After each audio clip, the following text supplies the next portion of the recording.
श्रीमद्वेदान्तरामानुजयति कृपया रङ्गिणीन्यस्तभारं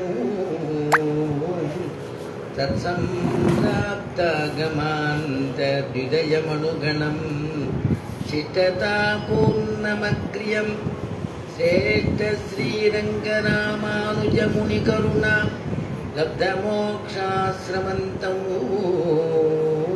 सत्त्वस्थं श्रीवराहं यदिवरमनघं देशिकं संश्रयामि वेदान्तलक्ष्मणमुनीन्द्रकृपार्थबोधं तत्पादयुग्मसरसिरुजं त्रय्यन्तयुग्मकृतभूरिपरिश्रमन्तं श्रीरङ्ग लक्ष्मणमुनिं शरणं प्रपद्ये श्रीमान् वेङ्कटनाथार्यः कवितार्किककेसरी वेदान्ताचार्यवर्यो मे सन्निधत्तां सदा कृती दिशन्तु मे देव सदात्वदीयाः दयातरङ्गानुचरा कटाक्षाः श्रोत्रेषु पुंसाममृतं क्षरन्तीं सरस्वतीं संसृतं कामधेनुः त्वत्प्रेयसश्रवणयोगो अमृतायमानां तुल्यां त्वदीयमणिनूपुरसिञ्चितानां गोदे त्वमेव जननीं त्वदभिष्टवार्हामूं वाचं प्रसन्नमधुरां मम संविदेहि वन्दे वृन्दावनचरं वल्लवी जनवल्लभं जयन्ती सम्भवं धाम वैजयन्ती विभूषणं नीलातुङ्गस्तनगिरितटी शुद्धमुद्बोध्य कृष्णं पारार्ध्यं स्वं सुदिशदशिरसिद्धमध्यापयन्ती सोच्चिष्टायां सजनिगलितं या बलात्कृत्य भुङ्क्ते गोदा तस्यै नमयितमिदं भूय एवास्तु भूयः अन्नवयल புதுவையாண்டாளரங்கற்கு பன்னே திருப்பாவை பல்பதியமூ இன்னிசையால் பாடி கொடுத்தாள் நற்பாமாலை பூமாலை சூடி கொடுத்தாளை சொல்லு சூடி கொடுத்த சுடர் கொடியே தொல்பாவை பாடி அருளவல்ல பல்வளையாயி நாடினி வேங்கடவர்க்கு என்னை விதி என்றையும் மாற்றம் நாம் கடமா வண்ணமே நல்கு அசாத்திய சாதக சுவாமின் அசாத்தியம் தவ கிம்பத ராமதூத கிருபா சிந்தோ மத்காரியம் சாதய பிரபோ.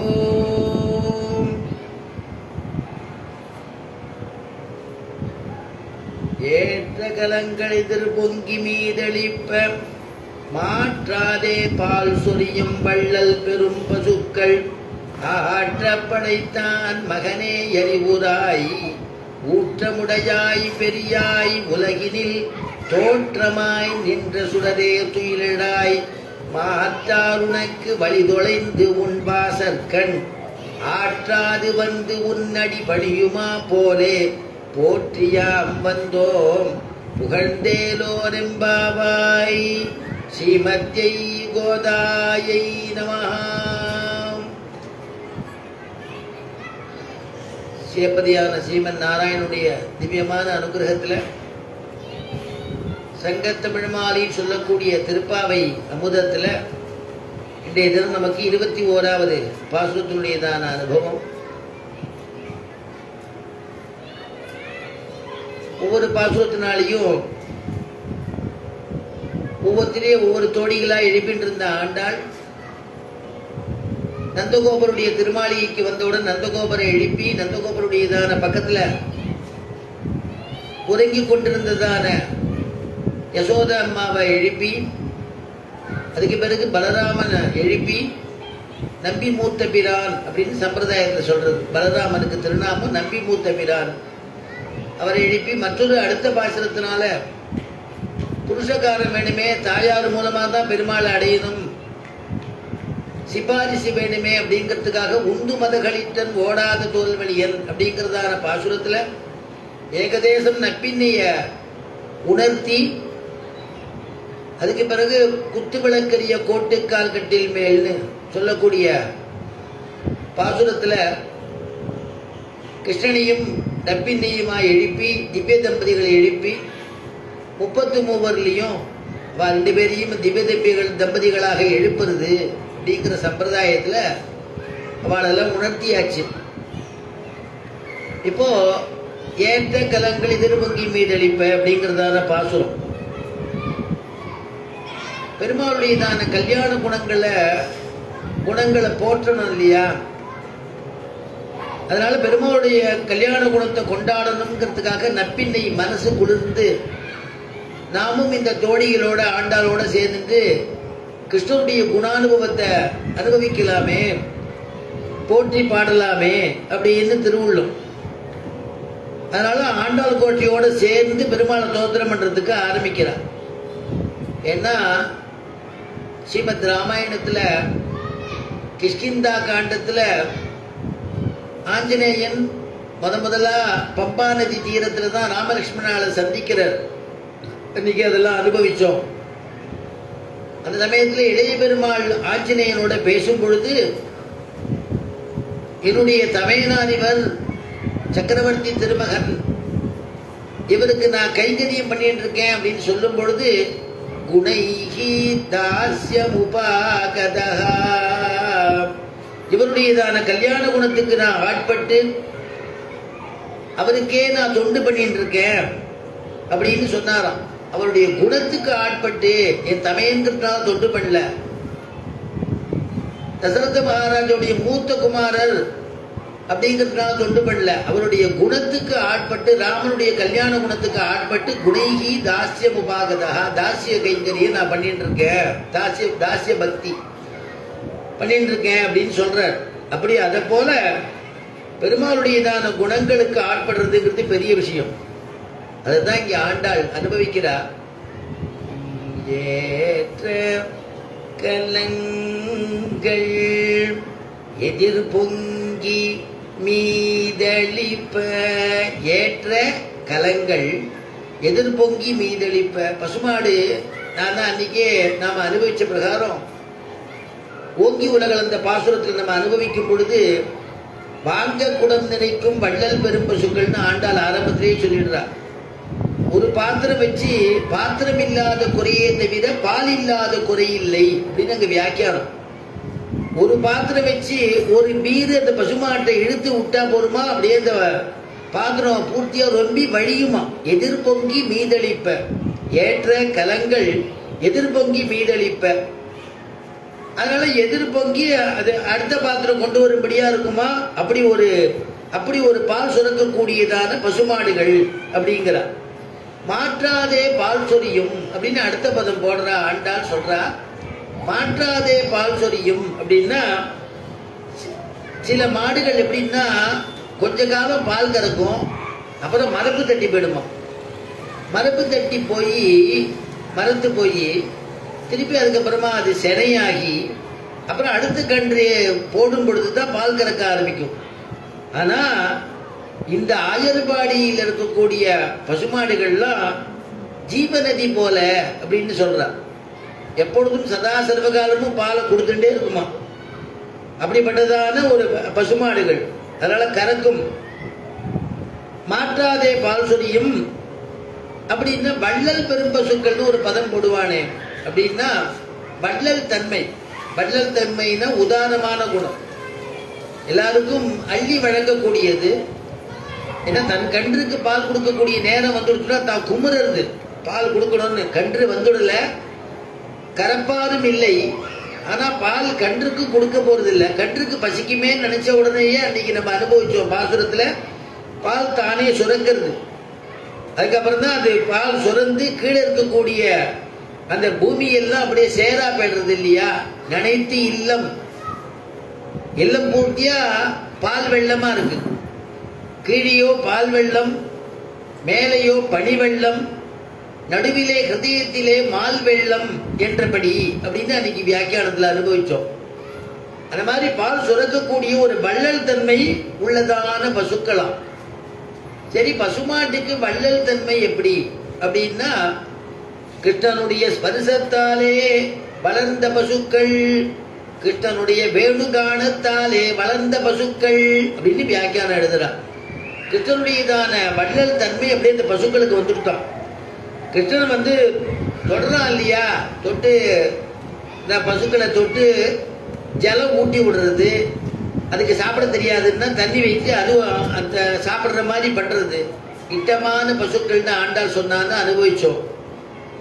இனிது மறித்து நீரூட்டி விட்டு கொண்டு விளையாட விருந்தாவனத்தை கண்டோமே அப்படின்னா இல்லையா. இட்டமான பசுக்கள், பசுக்கு கண்ணன் இடத்துல இஷ்டம், கண்ணனுக்கு பசுக்கள் இடத்துல இஷ்டம், பசு கண்டுகள் இடத்துல இஷ்டம். அப்படிப்பட்டதான பசுக்களா இருக்கிறதுனால அதுக்கு கேட்டுத்தன்மையே வல்லியாம். எப்பொழுதுமே எவ்வனமாகவே இருக்கான் ஆயர்பாடியில் இருக்கக்கூடிய பசுக்கள்லாம். அதனால பால் சுரக்கிறதுக்கு குறைவில்லாதபடி சுரந்துட்டே இருக்கான். அதனாலதான் ஏற்ற கலங்கள் எதிர் பொங்கி மீதளிப்ப மாற்றாதே பால் சொரியும் வள்ளல் பெரும் பசுக்கள். வள்ளல் பசுக்கள், பெரும் பசுக்கள், வள்ளல் பெரும் பசுக்கள். பசுக்கள் அப்படின்னாலே சுபாவமாவே கருணை உடையது, எல்லாருக்கும் செய்யணும். இந்த பசு கன்றுக்கு பால் கொடுக்கறது, நமக்கு பால் கொடுக்கறது. பெரும் பசுக்கள் அப்படின்னா அந்த பசுக்கள்லாம் அவ்வளவு குட்டியா இருக்கான். வள்ளல் பெரும் பசுக்கள்லாம் உதார குணம் மிக்கதாக இருக்கான், கிருஷ்ணனுடைய ஸ்பரிசத்தினால வளர்ந்ததுனால. எதை போல என்று எழுதுறாருல, திருவேங்கட தருவிகள் போலே. திருவேங்கடமுடியான் சன்னதி சேவிக்க போனா மலையில ஆகாச கங்கைன்னு ஜலம் வரும். அந்த அருவிகள் கொட்டிகிட்டே இருக்குமா நிற்காதபடிக்கு. திருவேங்கட அருவிகள் எப்படி கொட்டுறதோ அந்த மாதிரி இந்த வள்ளல் தன்மை இந்த பசுக்களுக்கு இருக்கு அப்படின்னு எழுதுறா. அது அதுக்கப்புறம் ஆற்றப்படைத்தான் மகனே அப்படின்னா, இந்த பசு கூட்டத்தெல்லாம் நிர்வாகக்கன் ஒருத்தர் இருக்கான். அந்த அவருடையதான மகனே அப்படின்னா கிருஷ்ணன் அர்த்தமா இருக்கு. இந்த கிருஷ்ணன் நம்ம அர்த்தம் கொள்ளணும். அது எப்படி கொள்றதுக்கு பின்னாடி சொல்றா. ஆற்றப்படைத்தான் மகனேன்னா, ஆற்றப்படைத்தான் நந்தகோபன் அவனுடைய மகன் கண்ணன் அப்படின்னு. ஆற்றப்படைத்தான்னா அத்தனை பசுக்கண்டுகளுக்கு எஜமானனா இருக்கிறது. அந்த மாதிரி நிறைய பேர் ஆற்றப்படைத்தான் இருக்கணும். ஆயர்பாடியில ஒருத்தர் தான் நந்தகோபன் தான் கிடையாது, எல்லாருமே அவளுக்கு பசுக்கன்றுகள் தானே. அதுலேருந்து வரக்கூடிய பாலில் தான் வியாபாரம், அதுலேருந்து வரக்கூடிய தயிர் வெண்ணெய் அதுல தான் வியாபாரம். அதனால எல்லாருமே ஆற்றப்படைத்தான். ஆற்றப்படைத்தான்ங்கிற சப்தத்துக்கு மகன் கண்ணன்கிறதுக்கு பின்னாடி சொல்ல போறா. ஒரு 3 காரணம் சொல்ல போறா ஆண்டாள். அதை வச்சுதான் கிருஷ்ணன் கண்டுபிடிக்கணும்னு அதை வியாக்கியாதாக்கள் அனுபவிக்கிறார். பகவான் எப்பேற்பட்டவன்னா, கொள்ள குறைவிலன் வேண்டிட்டெல்லாம் தரும் கோதிலன் வள்ளல் மணிவண்ணன் அப்படிங்கிற சுவாமி நம்மாழ்வார். கொள்ள குறைவிலன், யார் எது கேட்டாலும் போருங்கிற அளவுக்கு கொடுக்கக்கூடியவனா. வேண்டிட்டெல்லாம் தரும் கோதிலன், அதனால குற்றமில்லாத குதூகலத்தோடு கொடுக்கக்கூடியவன் கண்ணபெருமான். அதனால வள்ளல் மணிவண்ணன், அவனே வள்ளல் அவனே மணிவண்ணன் அப்படிங்கிறார். அப்படிப்பட்டதான ஆற்றப்படைத்தானுடைய மகன். அறிவுராய் அப்படின்னா உணர்த்துறது, அறிவுராய். அதனால்தான் வியாக்கியானத்தில் எழுதுறா, சர்வஜனான எம்பெருமானை உணர்த்துவது. சர்வஜனான எம்பெருமானை போய் யாராவது உணர்த்த முடியுமா? அதனால கிருஷ்ணனை உணர்த்தும்படியா சொல்றாளாம், அறிவுராய் தெரிஞ்சுக்கோ அப்படின்னு. இப்ப நமக்கு என்ன ஒரு கேள்வி தோன்றும், மனசுல தோணும்னா, இப்படி பசுக்கள் உடையவன் நந்தகோபன் சொல்லி கண்ணன்னு கூப்பிடுறோம நம்ம சொன்னோமே, அநேகமான பேர் ஆற்றப்படைத்தான் இருப்பாளே. எல்லாருமே பசுக்கள் கன்றுகளை வச்சுதானே வியாபாரம் நடக்கிறது. இவாளை குறிப்பிடுறதுக்கு என்னன்னா, ஆண்டாள் ஒரு 3 பதத்தை கொடுக்குறாங்க.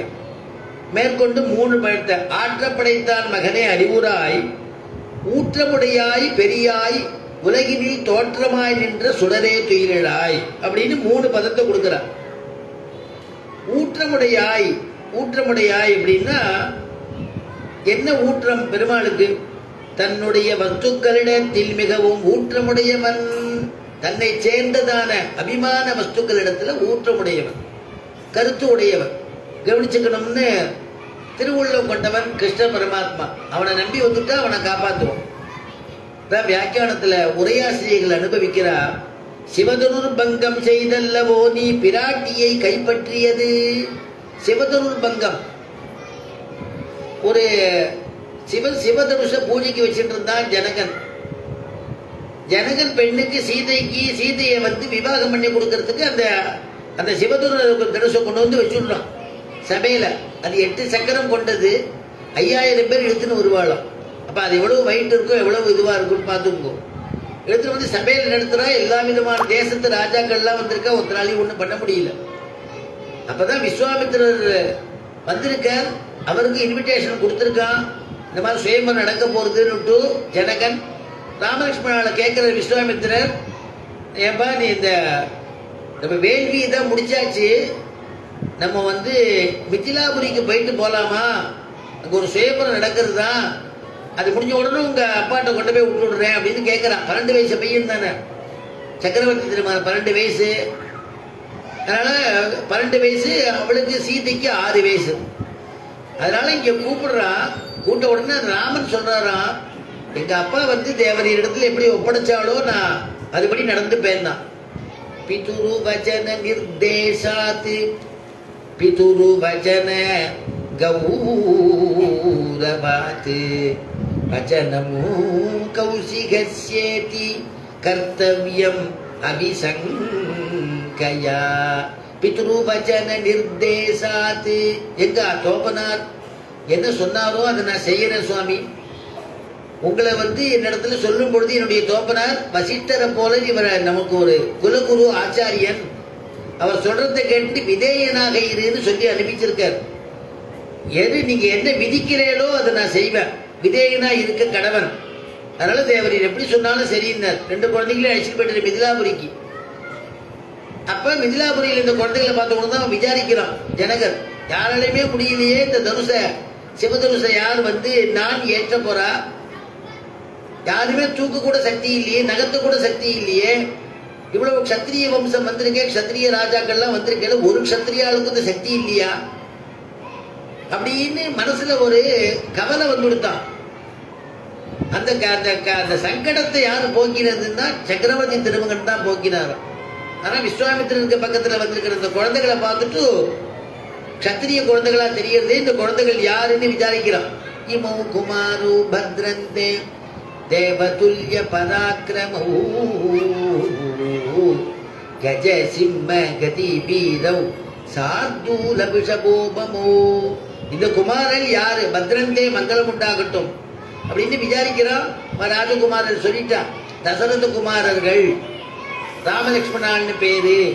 நான் ஒரு யாகம் நடத்தணும், அந்த யாகத்துக்காக அழைச்சின்னு வந்திருந்தேன். யாகத்தை பூர்த்தி பண்ணி கொடுத்தா உன்னுடைய அழைப்பிதழ் வந்திருந்தது, அதனால இங்க கூட்டின்னு வந்தேன் அப்படின்னு விட்டார். உடனே இந்த வில்ல வந்து யாரும் நாளேற்ற முடியலையே அப்படின்னார். உடனே விஸ்வாமித்திரன் இந்த குழந்தைகளை பார்த்தார். விஸ்வாமித்திரஸ்து தர்மாத்மா ஸ்ருத்வா ஜனக பாஷிதம் வத்சராம தனுப்பஸ்ய இதி ராகவம் அப்ரவீத் அப்படின்னார். விஸ்வாமித்ரஸ்து தர்மாத்மா, விஸ்வாமித்ரஸ்து தர்மாத்மா, தர்மாத்மாவான விஸ்வாமித்திரர் ராமனை பார்க்கிறார். வத்ச ராம தனுப்பஸ்ய இதி ராகவம் அப்ரவீத். வத்சா ராமா தனுஷ பாருங்க, குழந்தை எழுந்துட்டது போய் பார்த்தது. அதுலயே இங்கிதமா அந்த ஸ்லோகத்தையே வத்சராம தனுப்பஸ்ய இதி ராகவம் அப்ரவீத், அந்த தனுஷ வந்து முறிக்கணுங்கிறத சொல்லிட்டார். வத்சராம தனுப்பஸ்ய பஸ்யேதி ராகவம் அப்ரவீத்னு சொல்லலாம். பஸ்ய இதி ராகவம் அப்ரவீத் அப்படின்னு பிரிச்சு காமிச்சதுனால அந்த தனுஷ அவன் நான் ஏற்றும் பொழுதே அந்த வில்லு முறிஞ்சுடுத்து. அதான் அந்த எடுத்தது கண்டனர், இட்டது கேட்டனர் கம்பன். எடுத்தது பார்த்தா, எடுத்தது எந்த க்ஷணம் ஒரு மின்னல் வரக்கூடிய நேரம் தான்.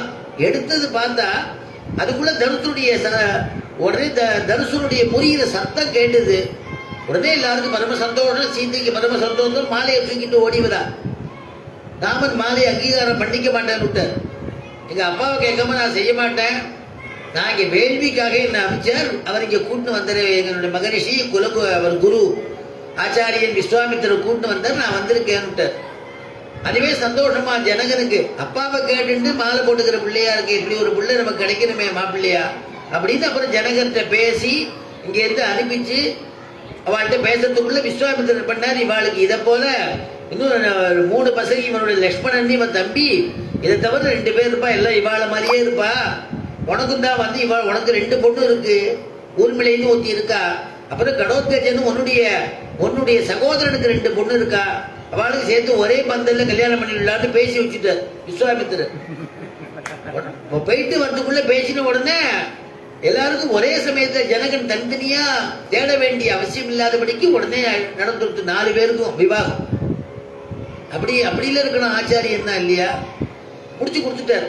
அதைத்தான் இங்க கேட்கிறா, அப்படி வந்து உன்னுடைய தாயார் உன்னுடைய பிராட்டிங்கிறதுக்காக சிவதனுர்பங்கம் செய்தல்லவோ நீ பிராட்டியை கைப்பற்றியது, அப்பேற்பட்டதான ஊற்றமுடையாய், பிராட்டியினிடத்திலே ஊற்றமுடையாய், பிராட்டியினிடத்துல அவ்வளவு அக்கறை, காப்பாத்திட்டீரே. 7 விஷமங்களை அடக்கியல்லவோ நீ நப்பின்னையை கைப்பற்றியது, நப்பின்னையை விவாகம் பண்ணிட்டா 7 எருது, ராட்சச குணமுள்ள 7 எருது, சாதாரண 7 எருது இல்லையா, ராட்சச குணம் உடையது. அது எப்படி வேணா முட்டும், எப்படி வேணா உதைக்கும், என்ன பண்றதுன்னு தெரியாது. அசுர பலம்னு சொல்றா இல்லையா, அது ராட்சச பலம். இது அசுரன் வேற ராட்சசன் வேற. ராட்சச பலம் கொண்டது. இந்த எருதுகளை அடக்கி வீரத்தை காண்பிச்சு வீரிய சுல்கம், அதனால நப்பினிய கைப்பற்றினாரா, நப்பினிய கிருஷ்ணன் பரமாத்மா விவாகம் பண்ணிட்டான். அது எதுக்குன்னா அவனுடைய வீரிய சுல்கத்தை பண்ணி கல்யாணம் பண்ணது. அதைத்தான் இங்க சொல்றா, 7 விஷமங்களை அடக்கி அல்லவோ நீ நப்பின்னையை கைப்பற்றியது, அப்பேற்பட்டதான ஊற்றமுடையாய், நப்பின்னைய இடத்துல ஊற்றமுடையாய். அது மட்டும் இல்லாம பூமியில் எங்கே கை வைத்தாலும் நீர் பெருகும்படி ஊற்றமுடையவன். பூமியில எங்க கை வச்சாலும் நீர் இருக்கு, நீர் தானே சூழ்ந்திருக்கு, நீர்ல தான் நம்ம இருக்கோம், உலகம் இருக்கு இல்லையா, ஆனா நீர் தான் சூழ்ந்திருக்கு. சாஸ்திரம் என்ன சொல்றதுன்னா, பூமியை விட சூக்ஷமம், சூக்ஷமம்னா கண்ணுக்கு தெரியாததுன்னு அர்த்தம். பூமியை விட சூக்ஷமம் அப்படின்னு உண்டுன்னா ஜலம், ஜலத்துக்கு ஒரு சூக்ஷமம்னா அக்னி, அக்னிக்கு ஒரு சூக்ஷமம் கண்ணுக்கு தெரியாத ஒண்ணு வாயு, வாயுவோட சூக்ஷமம் ஒண்ணு உண்டு ஆகாசம், ஆகாசத்தை விட சூக்ஷமம் ஒண்ணு உண்டு சர்வாந்தரியாமியான பகவான். இது சாஸ்திரம் சொல்றது. வேதம் வந்து சிருஷ்டி கர்மத்துல சொல்றச்சே எப்படி எதுக்குள்ளேருந்து எது வருதுங்கிறது இதையே அப்படியே திருப்பி சொல்றது வேதம். ஆகாசாத் வாயுஹு வாயோரக்னிஹி அக்னேராபஹ அத்ய பிருத்திவி பிருத்திவ்யா ஓஷதயஹ ஓஷதீப்யோன்னம் அன்னாத் புருஷஹ. உபனிஷத் பாகத்தில் சொல்லும் பொழுது யஜுர்வேதத்துல ஆகாசத்திலிருந்து வாயு ஏற்படுறது, வாயுலேருந்து அக்னி, அக்னியிலேருந்து பிருத்திவி பூமி அப்படின்னு சொல்றது இல்லையா. அந்த மாதிரி ஒண்ணுக்குள்ள ஒண்ணு அடக்கமா இருக்கு. சம்ஹாரம் பண்ணும் பொழுது பிரளய காலத்துல பெருமாள் எல்லாத்தையும் அழிக்கும் போது ஒண்ணுக்குள்ள ஒண்ணா போயிடும். சிருஷ்டி கிரமத்துல வரும்பொழுது அப்படியே அதுலேருந்து வெளிப்படுறது. பெருமாள் எல்லாம் உண்டாக்குறோம், அவ்வளவு சத்தியம். அதுதான் சுவாமி நம்மாழ்வார் சாதிச்சார்.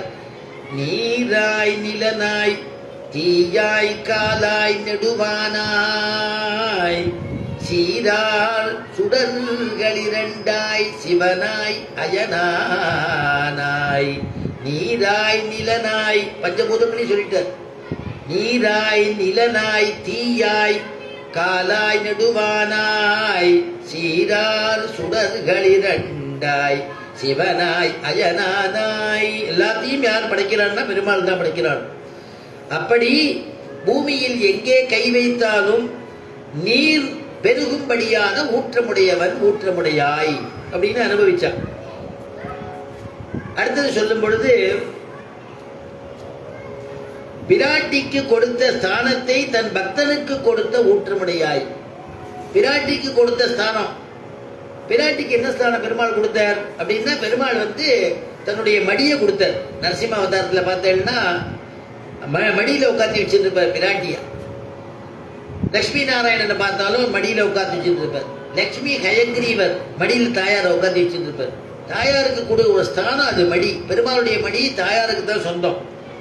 ஆனா தாயாருக்குன்னே சொந்தமா இருக்கக்கூடிய பெருமாளுடைய மடிய ஒரு பக்தனுக்கு உட்காந்து வச்சிருந்தார் பெருமாள். அப்பேற்பட்டதான ஊற்றமுடையாய்ன்னு சொல்ல வரா இங்க ஆண்டா.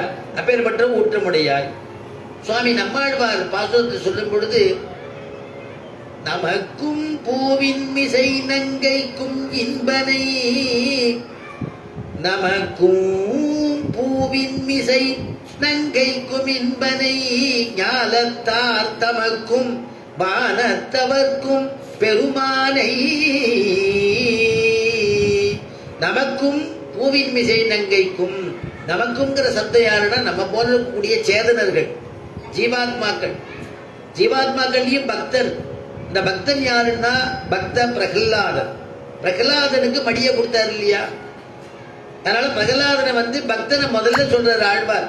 நமக்கும் அப்புறம்தான் ரெண்டாவது தான் பூவின் மிசை நங்கை, தாமரையில அவதரிச்சவள் தாமரையாள். அதனால பூவின் மிசை நங்கைக்கும் இன்பனை பக்தாளை சொல்லி பிராட்டியை சொல்றாளும். ஏன்னா பிராட்டியினுடைய ஸ்தானத்தை பக்தாளுக்கு கொடுத்தவன் இல்லையா? அதனால அப்படிப்பட்டதான ஊற்றமுடையாய் அப்படின்னா இல்லையா, தகுதியுள்ள பிராட்டி ஸ்தானத்தை ஒரு பக்தனுக்கு கொடுக்கறதுனா பெரிய விஷயம் இல்லையா? அத்தனை பேரும் பெருமாள்கிட்ட கிட்டக்க போக முடியாதுன்னு நரசிம்ம அவதாரத்தில் அவ்வளவு கோபமா இருக்கார் பெருமாள். கண்லேருந்து ஜுவாலை கக்கருது, முகமே திருமுக மண்டலம் சிகப்பா இருக்கு, பிடரி மயிர் அந்த கேசம் அந்த வாசனையை கக்கருது. அதோட வேரி வாசனைங்கிற அந்த அதை சொல்லும் பொழுது வேரி வாசனை நம்மாழ்வார் சாதிக்கிறார். வேரி மாறாத பூமேல் இருப்பாள் வினை தீர்க்குமே, வேரி மாறாத பூமேல் இருப்பாள். அந்த வேரி வாசனை இருக்கே, சிங்கத்திட்ட ஒரு வாசனை இருக்குமா, அந்த சிம்மத்தினுடைய வாசனை தெரியுதுதான். கட்டெல்லாம் ஜொலிக்கிறது, தீப்பழம்பு மாதிரி பறக்கிறது, தீப்பழம்ப கக்கிறது கண்ணு. ஏன்னா பிரகலாதன் இடத்துல அவ்வளவு அபராதப்பட்டவன் ஹிரண்யகசிபு. அதனால அப்படி பார்க்கறானா. அப்படி இருக்கும் பொழுது யாரும் கிட்டக்க போக முடியாத போது பிரகலாதன் தான் ஸ்துதி பண்ணிட்டு கிட்டக்க போறான். நரசிம்மனை ஸ்துதி பண்ணிட்டு கிட்டக்க போறான். அந்த பிரகலாதனை பெருமாள் பார்க்கறதே கருணையை பொழிகிறார். ஹிரண்ய கசிபுவை பார்க்கறதே அவனுக்கு அவ்வளவு கோபம் வருது. பெருமாளுக்கு கோபத்தை வரவழைச்சுக்கிறார். அப்புறம் வதமான பிறகு பிரகலாதனை தூக்கி மடியில உட்காந்து வச்சுட்டார் இல்லையா? ஏன்னா பிரகலாதன் அப்படி சுத்தமான ஒரு பக்தனா. பெருமாள்கிட்ட நம்ம அகங்கார மமக்காரத்தை விட்டு பக்தி பண்ணினோம்னா பெருமாள் நம்மகிட்ட ஓடி வந்துடுவார்.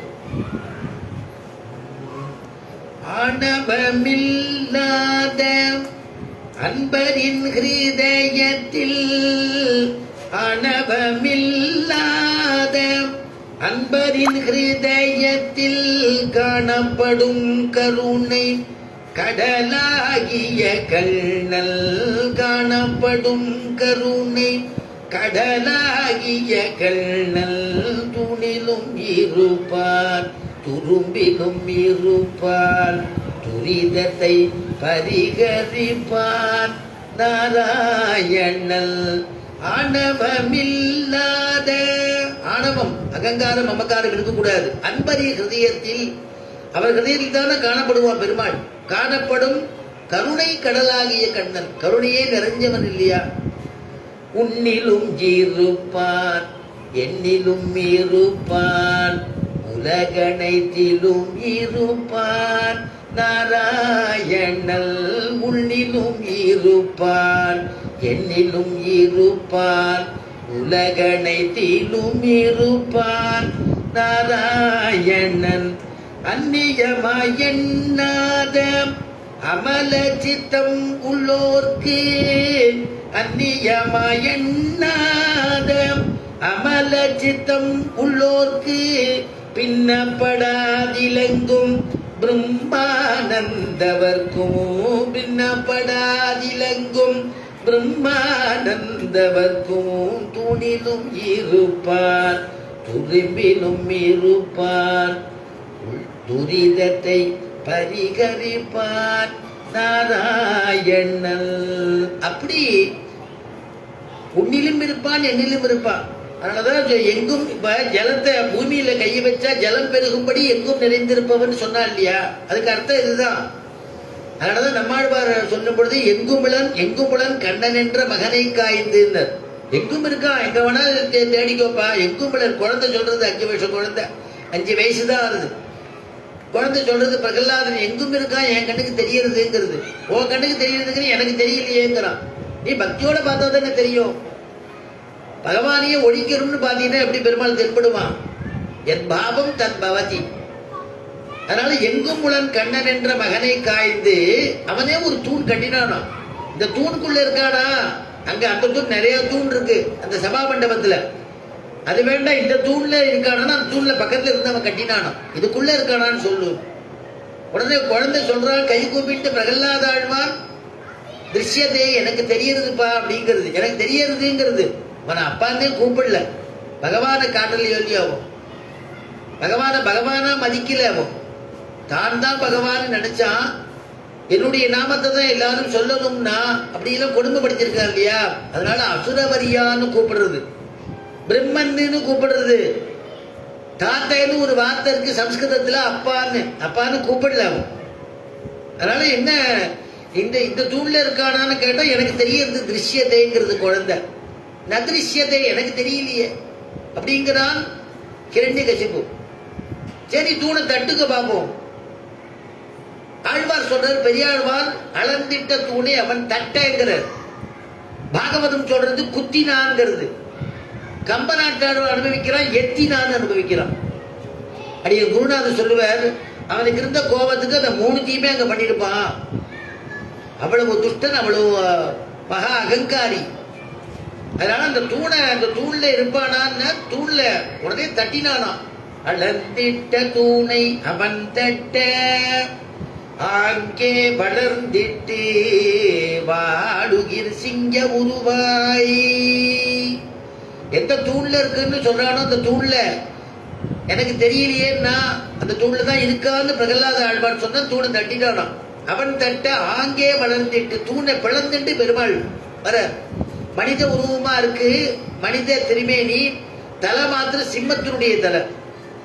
பிரம்மாக்கு சிட்டி பண்றதுன்னா மனுஷனாதான் சிட்டி பண்ணுவானா. வரிசையா மனுஷன் ஆடு மாடுனா ஆடு மாடா சிட்டி பண்ணுவானா. இந்த மாதிரி கலப்படமா பண்ண தெரியாது. பகவானுக்கு தான் அந்த மாதிரி இப்ப தெரியுமா உருவெடுத்துன்னு வரத்துக்கு. அகடித்த கடனா சாமர்த்தியம்னு ஒண்ணு சொல்லுவா பெருமாளுக்கு. இல்லாததை இருக்கும்படியா பண்ணக்கூடிய ஒரு சக்தி உடையவன் அவன். சர்வசக்தன் ஒரு திருநாமம் அவனுக்கு. சர்வசக்தன் அவன். நாமெல்லாம் அசக்தர், அவன் சர்வசக்தர். அதனால அந்த சிம்மத்தினுடைய தலை தெரியறது, உடம்பு மனித உடம்பா இருக்கு.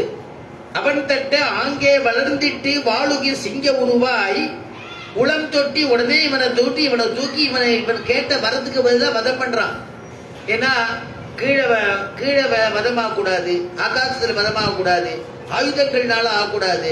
ஒவ்வொருத்தரையும் வரிசையா கேட்டிருக்கான். உள்ள ஆகக்கூடாது, வெளியில ஆகக்கூடாது, உயிர் உள்ள வஸ்துவால் ஆகக்கூடாது, உயிர் இல்லாத வஸ்துவால் ஆகக்கூடாது. பெருமாள் அதுக்கு மாதிரி செட் பண்ணிட்டு வந்துட்டார். கையில நகமெல்லாம் அப்படியே இருக்கு. அந்த நகம் நாம வெட்டுறோம், நகத்தை வெட்டுறோம், வெட்டும்போது வலிக்கலையே நமக்கு, ஆனா வளர்றதே. அப்ப உயிர் இருக்குன்னு வச்சுக்கலாம், உயிர் இருக்கிறதுனாலதான் வளர்றது, உயிர் இல்லைன்னு சொல்லலாம். ஏன்னா அதுக்கு வெட்டும்போது நமக்கு ஒண்ணு தெரியலையா. அதனால நகத்தை எடுத்துட்டாரு பெருமாள். உள்ளும் கூடாது வெளியும் கூடாதுங்கிறதுனால அந்த கிரகத்தினுடையதான வாசப்படியில வச்சுட்டார். அவனை தூக்கி அவன் கீழையும் கூடாது மேலையும் கூடாதுன்னா மடியில வச்சுட்டார் இல்லையா. ராத்திரியும் கூடாது பகலும் கூடாதுன்னு கேட்டா, அதனால சத்திகால வேளையில பிரதோஷ காலம்னு சொல்றோமே அதுக்கு தானே வச்சுட்டார். அவனை அப்படியே கிழிக்கிறார். அப்ப அப்படி ஒரு நிருசிம்ம அவதாரம் பண்ணி அந்த வதம் ஆயிடுறது இல்லையா, கிரண்யகசிபனுடைய வதம். அளந்திட்ட தூணை அவன் தட்ட ஆங்கே வளர்ந்திட்டு வாழுகில் சிங்க உருவாய் உளம் தொட்டி இரணியின் ஒன்மார்வகளும் பிளந்திட்ட கைகளால் சப்பாணி பேய்முலை உண்டானே சப்பானின்னர் பெரியாழ்வார். இப்படி ஒரு ஆச்சரியமான ஒரு மதத்தை முடிச்சார் இல்லையா. யாரு கிட்டக்க வர முடியல. பிரகலாத ஆழ்வான் தான் பிரகலாத துதி பண்றான் நிருசிம்மனை. பிரகலாத குழந்தைய தூக்கி தான் மடியில வச்சுட்டாராம். பிராட்டிக்கு கொடுத்த இடத்த அந்த இடத்துல கொடுத்திருக்காராம் குழந்தைக்கு. ஒரு தொடையில பின்னாடி தாயார் வந்தோன்னு அவளை உட்காந்து வச்சுட்டு இருக்கான். பிராட்டிக்கு உள்ள இடத்த முதல்ல பிரகலாதனுக்கு கொடுத்தாச்சு. அதைத்தான் நமக்கும் போவின் மிசை நங்கைக்கும் இன்பனைன்னு சுவாமி நம்மாழ்வார் அனுபவிக்கிறார். அதனால தன் பக்தனை ரட்சிக்கும் விஷயத்தில் பிராட்டியை கூட இரண்டாம் பட்சமா நினைக்கக்கூடியவன் பெருமாள். பிராட்டியுடைய ஸ்தானத்தை கொடுத்தான். அப்படிப்பட்டதான ஊற்றமுடையாயினா ஆண்டாள். அடுத்ததா சொல்லும் பொழுது தன்னுடைய பக்தனை ரட்சிக்கக்கூடிய விஷயத்தில் பிராட்டியை கூட இரண்டாம் பட்சமாக நினைக்கக்கூடிய ஊற்றமுடையாய். இந்த பக்தன் யாருன்னா, இந்த பக்தன் ராமனுடைய சரித்திரத்துக்கு வரணும். ஸ்ரீமத் ராமாயணம். ராமாயணத்துல சுக்ரீவன் என்ன பண்றான், சேது பாலம் எல்லாம் கட்டியாச்சு. ராமன் வந்து கட்டி முடிச்சுட்டார். வானராதிகள் எல்லாம் கொண்டு எல்லாம் கட்டியாச்சு. சேது பாலம் கட்டி அந்த பக்கம் அக்கறைக்கு போயாச்சு. இலங்கையில போய் இறங்கியாச்சு. அந்த ராவணன் வந்து மாட மாளிகை கூட கோபுரத்து மேல அவனுடைய அரண்மனை மேல உட்கார்ந்து பாக்குறானா, யார் யார் வர, எவ்வளவு எவ்வளவு சைன்யங்கள் வருது என்னன்னு பாக்குறானா. சுக்ரீவனுக்கு பொறுத்துக்க முடியல. ராமனுடைய அனுமதி பெறாமலே ஒரு ஜெய் சீதாராம்னா ஒரு ஜம்ப் பண்ணனா ராமனுக்கே தெரியாது. சக்கரவர்த்தி திருமகனுக்கு கிடுகிடுன்னு ஓடி போய் 2-3 பில்டிங் தாண்டி போய் அவன்கிட்ட போய் தொப்புன்னு குதிச்சான் ராவணன்ட்ட. ராவணனை கடிச்சு ராவணனை கீறி ராமனுடைய கிரீடத்தை தள்ளி விட்டுட்டு திருப்பி ஓடி விட்டுட்டான். அடுத்த க்ஷணத்துல ராமன்ட்ட வந்தான். எங்க போயிட்டு வந்தான்னு கேட்டார் ராமன். எங்க போயிட்டு வந்தப்பா, திடீர்னு உன்னை காணுமேனு. இல்ல அது மாதிரி பண்ணிட்டு வந்தேன். இந்த மாதிரி பண்ணலாமா, எதுக்குப்பா அவசரப்படுற? ஒரு கால் வந்து நான் இவ்வளவு தூரம் வந்த பிறகு உனக்கு ஏதாவது ஆயிருந்ததுன்னா எனக்கு சீத்தை கிடைச்சி என்ன பிரயோஜனம்னு கேட்டாராம் சக்கரவர்த்தி திருமகன். நான் உன்னை அப்படியே நினைச்சுட்டு இருக்கேன். அதனால இங்க வந்து ராமாயணத்துல சொல்ற கிம் காரியம் சீதையாமம, நீ உனக்குன்னு ஏதோ ஒண்ணு நம்ம அக்னி சாட்சியா சக்கியம் பண்ணிட்டு இருக்கோம். நீ உனக்கு இவ்வளவு உபகாரம் பண்ணிருக்க, என்னுடைய அனுமதி இல்லாம நீ போயிட்டு வரிய, உன்னுடைய பிராணாபத்து உனக்கு ஏற்பட்டதுன்னா எனக்கு சீத்தை கிடைச்சி என்னப்பா பிரயோஜனம் சுக்ரீவா அப்படின்னா. பிராட்டியை விட உயர்வா நினைக்கிறானா தன்னுடையதான ஸ்நேகிதனை, தன்னுடையதான பக்தனை. அப்படி ஒரு கிருப உடையவன்கிறார். அதான் வியாக்கியானத்தில் எழுதினா, இன்று வந்த குரங்குக்கு நித்திய அனபாயினியான பிராட்டி வாசி இல்லையிரே. வியாக்கியானத்தில் எழுதினா இன்று வந்த குரங்குக்குன்னு இப்பதானே தெரியும் சுக்ரீவனை. பிராட்டி அனாதி இல்லையா, எத்தனை காலமா கூடவே இருக்கா இல்லையா. ராகவத்வே அபவத் சீதா ருக்மிணி கிருஷ்ண ஜென்மனி அஞ்சேஷு சாவதாரேஷு விஷ்ணோகோ ஏஷா மனபாயினி. ராகவத்வே அபவத் சீதா. பெருமாள் அவதாரம் பண்ணணும்னு நினைக்கும் பொழுது பிராட்டி சித்தமா இருக்காளாம் அடுத்தது அவதாரம் பண்றதுக்கு. பெருமாள் வந்து ராமனை அவதரிச்சுட்டார்னா உடனே பிராட்டி சீதையாக அவதரிச்சுட்டாளாம். பெருமாள் கிருஷ்ணா அவதரிச்சுட்டார்னா பிராட்டி உடனே ருக்மிணியாக அவதரிச்சுட்டாளாம். அதனால ராகவத்வே அபவத் சீதா ருக்மிணி கிருஷ்ண ஜென்மினி அந்நேஷு ச அவதாரேஷு விஷ்ணோஹோ ஏஷா அனபாயினி. அனபாயினின்னு ஒரு பதம் போட்டா. ஒரு க்ஷணம் கூட பெருமாளை விட்டு பிரியாதவளாம் பிராட்டி. திரைத்தனையும் திருமகளை விடாதார் வந்தார் அகல இல்லே நிறையும் என்று அலர்மேல் மங்கை உரைமார்பா இல்லையா. ஒன்றொடியால் திருமகளும் நீயுமே நிலா நிற்ப, இப்படி எல்லாம் பதங்கள்லாம் பாஷ்யக்காரர் பண்ணியிருக்கார். பிரம்மணி சீனிவாசே, ஸ்ரீபாஷ்யத்துக்கு தியான ஸ்லோகத்துல பிரம்மணி சீனிவாசேங்கிறார். பிரம்மஸ்வரூபம் எப்படின்னா தாயாருடைய சம்பந்தத்தோடு தான் அந்த பரபிரம்ம இருக்குன்னு எழுதினார் சுவாமி தேசிகன். பாதலாட்சாரசாங்கம் ஹிருதயத்திலேயே சீவக்ஷத்திலேயே இருக்கு, வக்ஷத்திரத்தை இருக்கான். பெருமாளுடைய வக்ஷத்திலேயே பிராட்டி இருக்கா, பெருமாளோட சேர்ந்தவளா இருக்கா. அவளுடைய திருவடியில பாதலாட்சா அந்த ரேகை யாருக்கு இருக்கோ அவன் லட்சுமி நாராயணன் விட்டார், பெருமாள் அப்படின்னு விட்டார். அதனால அப்படி அனபாயினியாக எப்போதும் இருக்கிறவளை கூட கொஞ்சம் ஒதுக்குறாராம் சுக்ரீவனுக்காக. இன்று வந்த குரங்குக்கு நித்திய அனபாயினியான பிராட்டி வாசி இல்லையிரே. வாசின்னா வித்தியாசம். பிராட்டிய கூட கொஞ்சம் ஒதுக்கினானா. காரணம் என்னன்னா தன் பக்தனை ரட்சிக்கும் விஷயத்தில் பிராட்டி கூட இரண்டாவது பட்சம். பக்தனை அப்படிப்பட்டதான பக்தனிடத்துல ஊற்றமுடையாய், அப்படிப்பட்ட ஊற்றமுடையான அர்த்தம். அடுத்ததா சொல்லும் பொழுது உடம்பு நோவ தேவர்களுக்கு கடலை கடைந்தாயே அப்பேற்பட்டதான தேவரிடத்திலே ஊற்றப்படையாய் உடம்பு நோக. பெருமாளுடைய உடம்பு கஷ்டப்படுமேன்னு யாரும் நினைக்கவே இல்லை இல்லையா? தேவர்கள்லாம் ராஜ்யத்தை இழந்து தவிச்சா அவளுக்கு ராஜ்யம் மறுபடியும் கிடைக்கணும். தேவர்கள் அசுரர்கள் 2 பேரும் போட்டி போட்டுட்டே இருப்பா.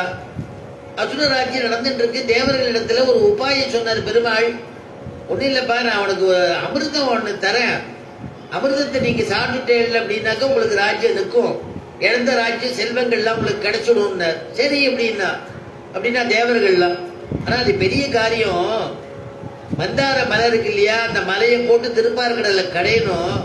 தேவர்கள் உங்கள்கிட்ட இருக்கிறவா தேவர்கள் மட்டும் இருந்தா இது கடைஞ்சி எடுக்க முடியாது அமிர்தத்தை. அதனால அசுரனையும் கூட்டுங்கோ, அசுரர்கள்லாம் கூட்டுங்கோ, உங்களுக்கு நான் தரேன்னு சொல்லு, அப்புறம் பார்த்துக்கலாம் அப்படின்னாராம். அமிர்தம் தரேன்னு சொல்லு, அப்புறம் பார்த்துக்கலாம். அவளை சொன்னா உடனே சரி அப்படின்னு விட்டா.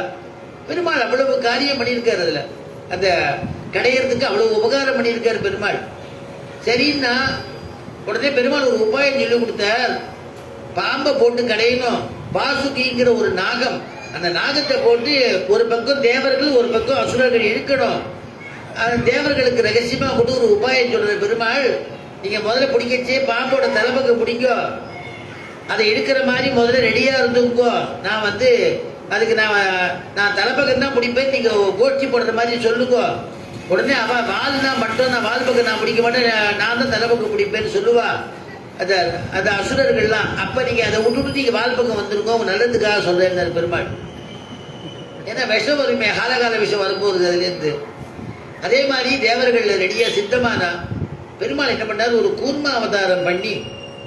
ஏன்னா அந்த மந்தார மலையை போட்டு கடையும் பொழுது மந்தார மலை கீழே இறங்கும் இல்லையா, அது இறங்காம இருக்கிறதுக்காக கூர்ம ரூபமா ஆமை ரூபமா இருந்து தன்னுடைய முதுகு கொடுத்தானாம் பெருமாள். அமிர்தம் கடையும் பொழுது முகூர்த்தம் அந்த தன்னுடைய முதுக கொடுக்கிறான். தேவர்கள் ஒரு பக்கம் அசுரர்கள் ஒரு பக்கம் சித்தமா பிடிச்சுட்டா. தேவர்கள் பாம்பனுடைய வாய்ப்புக்கு தலைப்பக்கம் போய் பிடிச்சுட்டா. அதுல ஒரு தேவன் சொன்னா, நம்ம எல்லாம் தலைப்பக்கம் பிடிச்சு கொண்டா, அவனுங்க வேணா வால் பக்கம் பிடிச்சுக்கிட்டோம் அப்படின்னு பெருமாள் சொல்லி கொடுத்த பிரகாரம். உடனே அசுரர்கள் பார்த்தா, நாங்கெல்லாம் அவ்வளவு மட்டமா, எங்களுக்கு எதுவும் பயமெல்லாம் கிடையாது, நீங்க வாழை பிடிக்கும், நாங்க தலையை பிடிச்சுக்கிறோம், இல்லாட்டும் நாங்க இருக்க மாட்டோம் அப்படின்னாலும். சரி ரைட்டு விட்டுருக்கடா, அவனே இருந்துட்டு போட்டோம் அப்படின்னு சொல்ற மாதிரி சொல்லிட்டு இது வாழ இங்க வந்துட்டா, வாழ அங்க போயிட்டா. பிடிச்சி கடையிறாங்க இந்த வாசுகி நாகத்தை. கடையும் பொழுது அது கீழே இறங்காம இருக்கிறதுக்கு பெருமாள் தன் முதுக கொடுத்திருக்கார். இவளுக்கெல்லாம் இருக்கிற அளவுக்கு ஆவேசிச்சு அவளுக்கு சக்தியை கொடுத்திருக்காரு பெருமாள். மேல எல்லாத்துக்கும் மேல கையை வச்சுட்டு அது நகராம இருக்கிறதுக்கு ஒருத்தர் பிடிச்சுக்கணும் இல்லையா. பகவான் அவ்வளவு விஸ்வரூபம் மாதிரி எடுத்துட்டு அப்படி பிடிச்சி நிற்கிறானோ மந்தார மலைக்கு மேல. இப்படி நிறைய அவதாரங்கள் பண்றாரு அந்த இதுல. அப்படி பிடிச்சிட்டு கடையறதுக்கு பண்ணார். அததான் ஆழ்வார் அனுபவிக்கிறார். பேயாழ்வார் மலை முகடு மேல் வைத்து வாசுகியை சுற்றி, மலை முகடு மேல் வைத்து வாசுகியை சுற்றி, தலை முகடு தான் ஒரு கைப்பற்றி, அலை முகட்டு அண்டம் போய் நீர் தெரிப்ப, அன்று கடல் கடைந்தான் பிண்டமாய் நின்ற பிரார். மலை முகடு மேல் வைத்து, மலை முகடு மேல் வைத்து தன்னுடைய முதுகுக்கு மேல மலையை வைக்க சொல்லிட்டான் பெருமாள். நான் ஆமையா கீழே இருக்கேன்ட்டான். வாசுகியை சுற்றி, வாசுகிங்கிற நாகத்தை சுற்றி, தலை முகடுன்னா அந்த மலைக்கு தலை பக்கத்துல பெருமாள் நின்று பிடிச்சிட்டு இருக்காரு. அது அங்க ஒரு உருவம் எடுத்துட்டு இருக்காரு. அத்தனை அவதாரம் அந்த அவதாரத்துல. அதனால தலை முகடு தான் ஒரு கை பற்றி. அப்ப கடையை சொல்றாரு, அந்த அது அப்படி கடையும் பொழுது அந்த ஜலங்கள்லாம் வெளியில தெரிச்சுடாம, ரொம்ப தெரிச்சுடாம அமிர்தம் வரப்போறது இல்லையா, பெருமாள் பார்த்து ரட்சிக்கிறாராம். அதனால அலைமுகட்டு அப்படி இருக்கு. அன்று கடையில் கடைந்தான். அவன் எப்படி பெருமாள் எப்படி நின்றானா, பிண்டமாய் நின்ற பிரான் அப்படின்னு அனுபவிச்சார் பேயாழ்வார். நான்முகன் திருவந்தாயின் ஒன்று திருமேஷி பிரான் பண்ணினார். அதுல அனுபவிக்கிறார். இதே விஷயத்தை அனுபவிக்கிறார். மலையாமை, மலையை ஆமையாகிய மலையாமை மேல் வைத்து வாசுகியை சுற்றி, மலையாமை மேல் வைத்து வாசுகியை சுற்றி தலையாமை தான் ஒரு கை பற்றி அலையாமல் பீர கடைந்த பெருமான் திருநாமம் கூறுவதே யாவர்க்கும் கூற்று. மலையாமை மேல் வைத்து இதே வழிந்து அவர் சொல்றார். தானொரு கை பற்றி அலையாமல் பீர கடைந்த அந்த அப்படி அலையும் போது அந்த அலையெல்லாம் அப்படியே போய் எல்லா முகட்டிலையும் போய் தெரிக்கிறதாம்.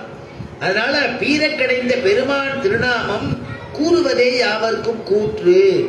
அப்படிப்பட்ட பெருமான் திருநாமத்தை சொல்றதுல உங்களுக்கு வாய்ப்படைத்த பயன் அப்படிங்கிறார் ஆழ்வார். அப்படி இருக்கிறா. முதல்ல ஆலகால விஷயம் வெளில வருது. உடனே அந்த ஆலகால விஷயம் வந்த உடனே தேவர்கள்லாம் ஓடுறா. எல்லாரும் அசுரர்களும் விட்டுட்டு ஓடிட்டா. அப்ப பெருமாள் சிவபெருமான் இடத்துல ஆக்ஞாபிக்கிறார். சிவபெருமான் அந்த ஆலகால விஷயத்தை அப்படி சாப்பிடுறார். அது சாப்பிடச்சே அப்படி கையில வச்சுட்டு பெருமாளை ஸ்மரணம் பண்ணிட்டு சாப்பிடுறாரு.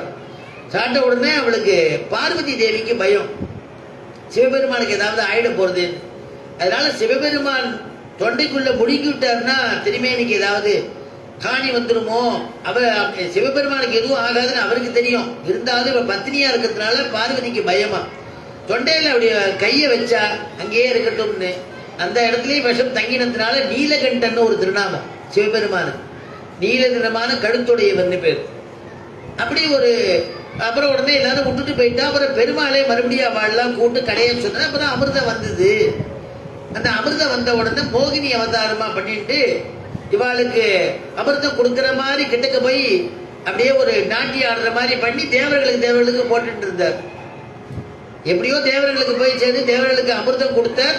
அந்த அமிர்தத்தை உண்டதுனால அவருக்கு என்ன கிடைச்சதுன்னா ஆச்சரியமான அவளுக்கு ராஜ்யம் எல்லாம் இந்திராதி தேவலைக்கு பழையபடி ராஜ்யம் இழந்த ராஜ்யம் செல்வங்கள்லாம் கிடைச்சிடுத்துன்னு சரித்திரம் போறது. அப்படிப்பட்டதான தேவர்களிடத்துல ஊற்றமுடையவன் ஊற்றமுடையாய் அப்படின்னு ஆண்டாள் இங்க சொல்றார். இத சுவாமி நம்மாழ்வார் அனுபவிக்கிறார். பெருமாளை பார்த்து கேட்கிறார், நீர் அமிர்தம் கிடைச்சீரே தேவருக்குன்னு. ஆனா நான் நினைக்கிறேன் நீங்க தேவர்களுக்காக கிடையில, உங்களுக்கு ஒரு அமிர்தம் வேணுங்கிறதுக்காக நீங்க கிடைஞ்சிருக்கேள் அப்படின்னு சுவாமி நம்மாழ்வார் பாசுரம் பாடுறார். அண்ணல் செய்து அலை கடல் கடைந்து அதனுள், அண்ணல் செய்து அலை கடல் கடைந்து அதனுள் கண்ணுதல் நஞ்சுண்ண கண்டவனே விண்ணவர் அமுதுன அமுதில் வரும் பெண்ணமுதுண்ட எம்பெருமானே. பெருமாளுக்கு பேர் லவணவர்ஜிதன்னு பேரு. ஒப்பிலியப்பன்கிறதான திருநாமம். கும்பகோணத்துக்கு அருகாமையில் இருக்கக்கூடிய திவ்ய தேசம். சம்பிரதாய பிரகாரம் திருவிண்ணகரப்பன் அப்படின்னு சொல்லுவா. அந்த பெருமாள் நான் சுவாமி நம்மாழ்வார் மங்களாசாசனம் பண்ணும் பொழுது, பெரிய திருமங்கையாழ்வார் மங்களாசாசனம் பண்ணும் பொழுது அனுபவிக்கிற இந்த பாசுரத்தை. ஒப்பிலியப்பன் திவ்ய தேசத்துக்கு போகும் பொழுது அண்ணல் செய்து அலைகடல் கடைந்து அதனுள் கண்ணுதல் நஞ்சுண்ண கண்டவனே. அந்த நஞ்சை சிவபெருமானுக்கு கொடுத்த, நீ ஒரு அமுது எடுத்துட்ட, உனக்காகத்தான் நீ கடைஞ்சியான்னு கேட்கிற திருமங்கையாழ்வார். கடைந்து அதனுள் கண்ணுதல் நஞ்சுண்ண கண்டவனே விண்ணவர் அமுதுன அமுதில் வரும் பெண்ணமுதுண்ட எம்பெருமானே. விண்ணவர் அமுதுன அமுதில் வரும். விண்ணவர்களுக்கு அமுதெல்லாம் கொடுத்த வாஸ்தவம். அதுல கடைசியா ஒரு அமுது வந்தது, அதை நீ எடுத்துட்டியான்னு கேட்டது. பெண் அமுதுண்டயம் பெருமானே. ஏன்னா அமிர்தம் கிடையும் பொழுது பலவிதமான வஸ்துக்கள்லாம் அதுல இருந்து வருது. கௌஸ்துபம்ங்கிற ரத்னம் வந்தது. உச்சிஸ்ரவசுங்கிற ஒரு வெள்ளை குதிரை வந்தது. ஐராவதம்ங்கிற யானை இருக்கு சதுர்த்தந்தத்தோட. நம்ம ரங்கநாதர் வீதி ஏறுற யானை வாங்கணும், அது ஐராவத யானை தான். அது வெள்ளையா இருக்கும். தேவேந்திரனுக்கு கொடுத்துட்டாரு அந்த யானைய. தேவேந்திரன் கேட்டா, இந்திரன் கேட்டா, இந்திரனுக்கு கொடுத்துட்டாரு. அந்த யானை சதுர்த்தந்தம், மேல 2 தந்தம் அப்படி இருக்கும். அதை சார்ந்து பின்னாடி கீழே 2 தந்தம் இருக்கும். யாராவது பார்க்கலன்னா யானை வாகனம் வரும்போது பார்க்கலாம். அது வெள்ளியில இருக்கும். அதான் வெள்ளை யானை. அது அப்பேற்பட்டதான ஒரு யானை எங்கேருந்து வந்ததுன்னா அமிர்தம் கிடையும் போது வந்தது. அதுக்கப்புறமா ஒரு சிந்தாமணிங்கிற ஒரு மணி, அந்த மணியை நம்ம கழுத்துல போட்டுட்டோம்னா எது நினைக்கிறோமோ அதெல்லாம் நடந்துரும். அப்படிப்பட்டதான ஒரு மணி கிடைச்சது. கல்பக விருட்சம் அப்படிங்கிற ஒரு விருட்சம், ஒரு மரம், அதுல இருந்து தான் கிடைச்சது. அதிகால எல்லாம் வந்தது. அதனால இது எல்லாம் வந்து கடைசியில யார் வந்தார்னா சதுர்புஜையோட ஆச்சரியமாக தாயார் அதுல இருந்து ஆவிர்பவிச்சா. அதனாலதான் அவளுக்கு பேர்ல அமிர்தவல்லி அப்படின்னு பேர். சுவாமி தேசிகன்னு அனுபவிக்கிறார். அமிர்த சகஜே, அமிர்த சகஜேங்கிறார் ஸ்ரீசுதியில. அதுல இருந்து வரக்கூடிய அமிர்த சகோதரியை பேர்பட்ட அமிர்தமானவளை நீல் அப்படின்னு அமிர்தவல்லின்னு திருநாமம். அவன் வந்து மாலை எடுத்துன்னு வந்து யாருக்கு அந்த மாலையை சேர்த்தா அப்படின்னா, எதுவுமே அபேட்சை இல்லாதபடி இருக்கானே அந்த பரம்பொருள் எம்பெருமான் இருக்கு, எம்பெருமான் மேல மாலையை சேர்த்தா திருமேனியில. அப்படி ஒரு அவனை விவாகம் பண்ணிண்டியே, அமிர்தவல்லியை சுவீகரிச்சுண்டியே, அந்த அமிர்தம் கிடைக்கும் பொழுதுதான் அவன் வந்தா பெண்ணமுதுண்டு எம்பெருமானே அப்படின்னு வர்ணிக்கிறது. அதனால திருமங்கையாழ்வாருடைய அனுபவம் அது. இப்படிப்பட்டதான தேவர்களிடத்துல ஊற்றமுடையாய் அப்படின்னா, அப்படிப்பட்டத ஊற்றமுடையாய் பெரியாய் உலகினில் தோற்றமாய் நின்ற சுடரே துயிலார். பெரியாய்னா என்ன? எல்லாவற்றிற்கும் பெரியவன் எம்பெருமான், பரபிரம்ம ஸ்வரூபம். எல்லாவற்றிற்கும் சுவாமியாய் பெருமாளுக்கு நமக்கும் ஒரு நவவித சம்பந்தம் உண்டுங்கிற குலசேகர ஆழ்வார். 9 விதமான சம்பந்தம் உண்டு. அந்த சம்பந்தம் உண்டுல சம்பந்தத்துல சுவாமின்னு ஒண்ணு, சொத்துன்னு ஒண்ணு. சுவாமி யாருன்னா பெருமாள் ஸ்ரீமன் நாராயணன் நமக்கு சுவாமி. சுவாமின்னா சொத்தை உடையவன் அர்த்தம். சொத்து யாருன்னா நாமெல்லாம் அவளுக்கு சொத்து. பெருமாளுக்கு நம்முடைய பெருமாளுக்கு நாம எல்லாரும் சொத்து. சொத்துன்னா ஆத்மா. அந்த ஆத்மா அவனுடைய சொத்து. பெருமாள் நமக்கு யாரு அப்படின்னா அவன் தான் சுவாமி, அவன் தான் நமக்கு எஜமானன். அவனையே நம்ம நினைச்சிட்டு இருக்கணும், அவனை நம்பிட்டு இருக்கிறது, அவன் இடத்துல சரணாகதி பண்ணிக்கிறது நம்முடைய சொரூபம் அப்படிங்கிறது நமக்கு புரிய வைக்கிறா. அதனால வேதங்களினால பிரதிபாதிக்கப்படுபவன் அப்படின்னு வேதங்கள்லாம் காமிக்கிறது. அப்படிப்பட்டதான பரபிரம்ம ஸ்வரூபம் யாருன்னு காமிக்கிறது நமக்கு. அவன் தான் பெருமாள் ஸ்ரீமன் நாராயணன். அதனால அந்த பெருமாளை வேதங்கள்லாம் சொல்றது இல்லையோ, அதனாலதான் ராமாயணத்தை சொல்லும் பொழுது வேத வேத்யே பரே பும்சி ஜாதே தசரதாத்மஜே வேதகா பிராச்சேதசாதாசீத் சாக்ஷாத் ராமாயணாத்மனா. வேத வேத்யே பரே பும்சி, வேதங்கள்லாம் எந்த ஒரு பரம்பொருளை காண்பிச்சதோ அந்த பரம்பொருள் வேதமானது என்ன பண்ணித்தா, அந்த பிரதிபாத்தியமான தேவதையே பரபிரம்ம ஸ்வரூபமே ராமனாக அவதரிக்க போறான்னா நமக்கு என்ன இங்க வேலை? நாம அப்படியே ராமாயணமாக மாறிடுவோம்னு ராமாயணமாக வந்துடுத்தோம். ராமாயணமாக அவதரிச்சு கொடுத்தா அந்த வேதம் அப்படி சொல்றது. அப்ப அந்த வேதத்தினால காட்டப்படக்கூடிய பரம்பொருள். இன்னும் புரிம்படியா சொல்லணும்னா வைனதேயன் வந்து நம்ம பரபிரம்மத்தை நம்ம காட்டுறோம். அவன் தான் வேதாத்மான்னு சொல்றது வைனதேயன். வைனதேயன்னா கருடன். குங்குமாங்கித வர்ணாபா குந்தேந்து தபலானன விஷ்ணுபாக நமஸ்துபியம் பக்ஷிராஜாயதே நமஹா அப்படின்னு அவருடைய ஸ்லோகம். அந்த அந்த வைனதேயன் என்ன பண்றா, வைனதேயன் வந்து பரபிரம்ம ஸ்வரூபத்தை அப்படி காண்பிக்கிறான். அவன் தான் நமக்கு காமிக்கிறான். அதனாலதான் பார்த்தேன்னா இப்படி கை 2 கையும் அவருடைய கருட வாகனத்தில் இப்படி வச்சுட்டு இருப்பார். பெருமாளை திரும்பி பார்க்கணும்னு ஆசை. பெருமாளுக்கு வயத்துல இருக்க நம்ம கருட மட்டும் தலை சாஞ்சி இருப்பார். ரங்கநாதருடைய வாகனம் அந்த 2 கையை வச்சுட்டு இருக்காரு இல்லையா, 2 கையிலையும் பார்த்தா பெருமாள் திருவடி இருக்கும். அந்த திருவடியை பிடிச்சிட்டு இதுதான் பரம்பொருள்னு அந்த வேதம் நமக்கு காமிக்கிற மாதிரி நமக்கு வந்து அப்படி நமக்கு புரியும்படியா பெருமாள் பண்ணி வச்சிருக்காரு அந்த வாகனத்தை. கருடாரூடனா வராரு இல்லையா பெருமாள் அப்படி. அதனால அப்படிப்பட்டதான வேதம். அதனால பெருமாளுடைய கல்யாண குணம் என்னன்னா, ஒரு தடவை பகவன் நாமா சொன்னா, ஒரு தடவை ஒருத்தர் கூட்டான்னா அதோட அவனுக்கு அனுகிரகம் பண்ணிட்டு பேசாம போறது பெருமாளுடைய குணம் இல்லை. இன்னும் நம்ம பண்ணக்கூடாதா, இன்னும் நமக்கு உபகாரம் பண்ணிருக்கலாமே, இன்னும் அவனுக்கு அனுகிரகம் பண்ணிருக்கலாமேன்னு தோணுமா. வள்ளல் தன்மைன்னு சொன்னேன் இல்லையா, உதார குணம்னு. திரௌபதி கூட்டத்துக்கு அவனை புடவையை சுரந்தாச்சு. அப்புறம் திரௌபதியுடையதான நாட்டு பெண்ணு உத்தரைதன் நேற்றுக்கு அனுபவிச்சோமே, உத்தரைதன் கர்ப்பத்தில் இருக்கக்கூடிய துரோணனுடைய பிள்ளை அஸ்வத்தாமன்கிறவன் ஆயுதம் பிரயோகிச்சுட்டான். அது அப்படியே பஸ்பம் பண்ணிடும். அந்த ஆயுதத்திலேருந்து காப்பாற்றணும் ஒரே ஒரு வம்சத்தில் இருக்கிற ஒரு குழந்தைன்னு அவன் சரணாகதி பண்றா கிருஷ்ணனை. உத்தரையினுடைய கர்ப்பத்துக்குள்ள போய் அந்த குழந்தைய காப்பாத்துறான். கறிக்கட்ட மாதிரி பிறக்கிறது, அதுக்கு உயிரை கொடுக்குறான் பெருமாள். பழைக்க வைக்கிறார் இல்லையா? உத்தரையிடம் சிறுவனையும் உய்ய கொண்ட, அதனாலதான் பரீட்சித்துன்னு சொல்றது. உள்ள இருக்கிறதையே இந்த குழந்தைய அப்படி சுத்தி சுத்தி வந்தது இல்லையா? இந்த குழந்தை இப்படி பார்த்துட்டே இருந்துதான், இப்படி அழகான சொரூபம் இப்படி எப்படி போறதுன்னு வயதுக்குள்ள பார்த்துட்டே இருந்துதான்.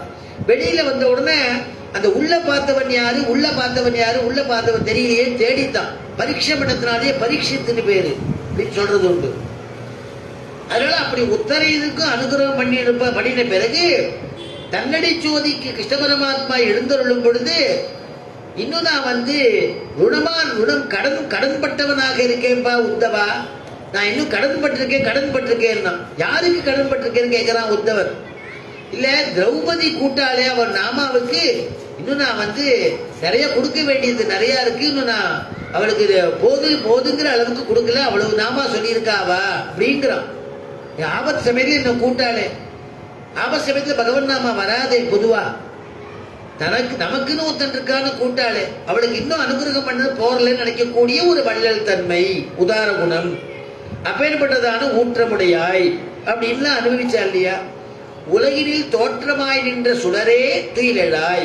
உலகினில் தோற்றமாய் நின்ற சுடரே தன்னுடைய மேன்மையை மறைச்சிண்டு பெருமாள் எளிமையாக அவதாரம் பண்ணக்கூடியதான் கிருஷ்ணானுபவம். கிருஷ்ணனுடைய அவதாரம், அவதரணம்னாலே மேலிருந்து கீழே வருது. அதத்தான் சுவாமி தேசிகன் சாதிக்கிறார். அறியாத இடைச்சியரும் அறியும் வண்ணமும் அம்புயத்தால் உடன் அந்நாள் அவதரித்த குறையாதுமில்லாத கோவிந்தா, குறையாதுமில்லாத கோவிந்தா, நின் குறைகளற்கு அடைக்கலமாய் குறிப்பு தந்தாய். அறியாத இடைச்சியரும் அறியும் வண்ணமும், இடைச்சிகள் மத்தியில அவதாரம் பண்ணியப்பா. எப்பேற்பட்டவன் நீ? புருஷோத்தமன், பரமாத்மா, சர்வவியாபி, எல்லாரோடையும் போற்றப்படக்கூடியவன். நீ எல்லாத்தையும் ஒதுக்கிட்டு இப்படி ஆயர்பாடியில பிறந்திருக்கேங்கிறது.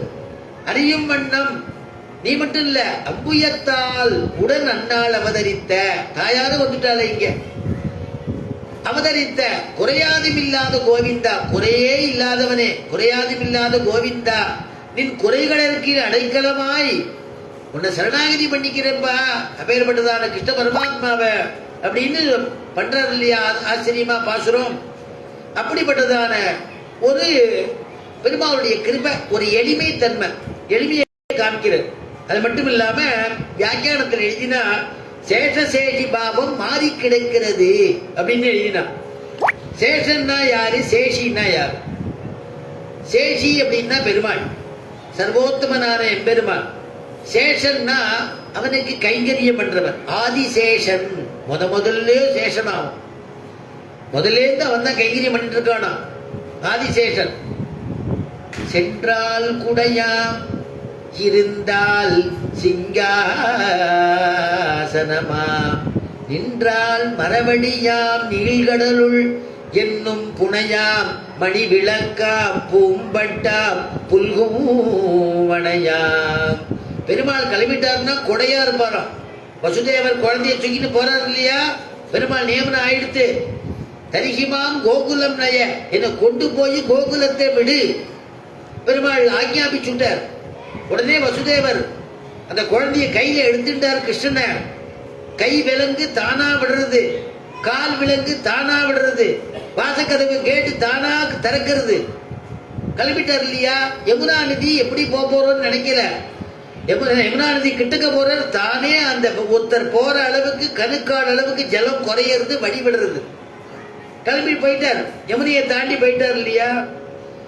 அப்படி ஒரு கிருஷ்ண பரமாத்மா எளிமை தன்மை, அப்படி ஒரு அவதாரம் வசுதேவர்.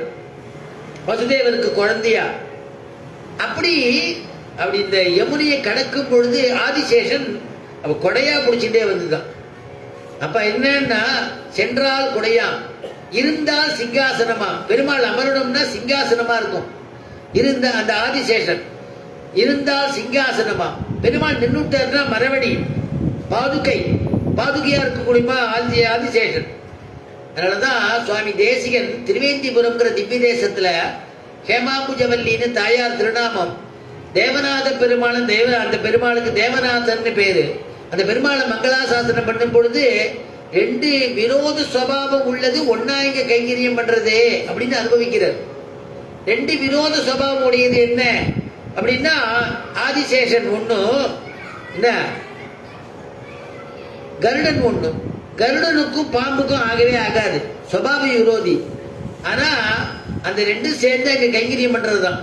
அறவும் கருடனும் அறவும் கருடனும் அன்புடன் ஏந்தும் மடி இரண்டும். அறவும் கருடனும் அன்புடன் ஏந்தும் மடி இரண்டும். பாதுகைன்னு சொன்னோம் இல்லையா, ரெண்டு பாதுகை இருக்கா. ஒரு பாதுகை அரவு ஆதிசேஷன், ஒரு பாதுகை கருடனா. ரெண்டும் சேர்ந்து பெருமாளை கைங்கரியம் பண்றதுதான். அன்புடன் ஏந்தும் மடி இரண்டும், அன்புடன் ஏந்தும் அடி இரண்டும் சொன்னார் இல்லையா.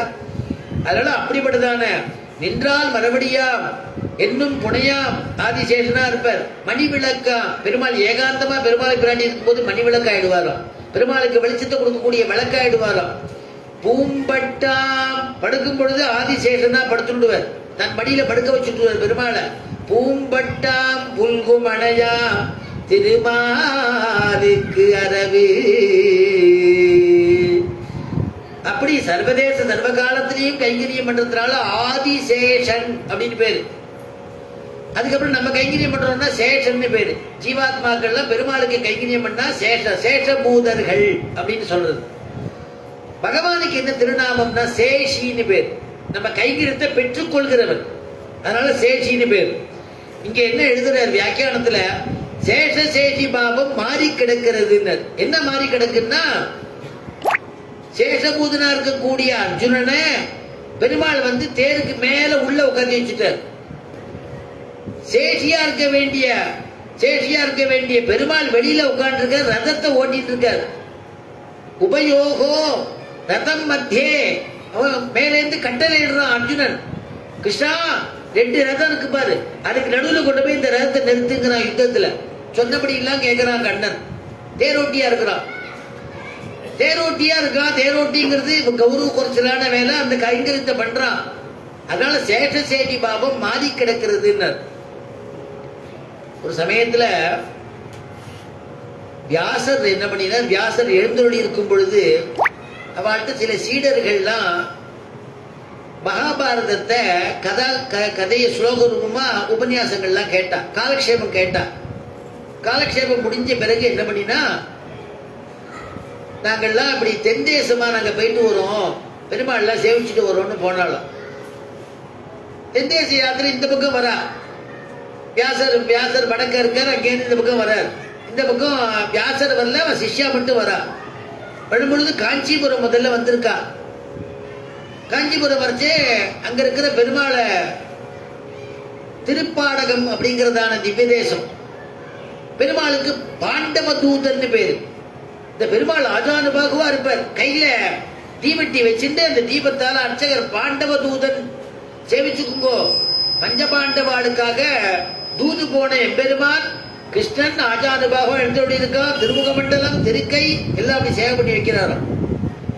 வியாசருடைய சிஷ்யால் பார்த்தா, பாண்டவனுக்கு பஞ்சபாண்டவருக்கு தூது போனானா, நாங்க வியாச பாகவதம் வியாச பாரதம் அவர்கிட்டயே வியாசர்கிட்டயே நாங்க பாரதம் கேட்டிருக்கோமே, இந்த மாதிரி ஒரு விஷயம் சொல்லவே இல்லையே.